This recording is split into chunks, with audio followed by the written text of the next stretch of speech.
141ครับรถเร็วต้นทางกรุงเทพอภิวัตรปลายทางอุบลราชธานีครับ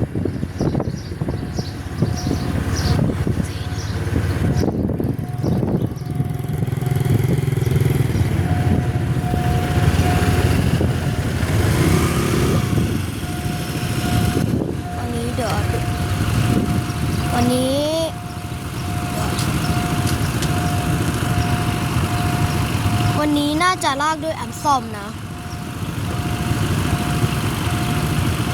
ใช่ไหมอันซ่อมที่ไหนวะ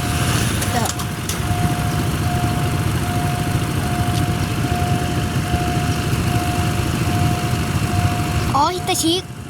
วันนี้ลากด้วยฮิตาชิวันนี้จะลากด้วยฮิตาชินะ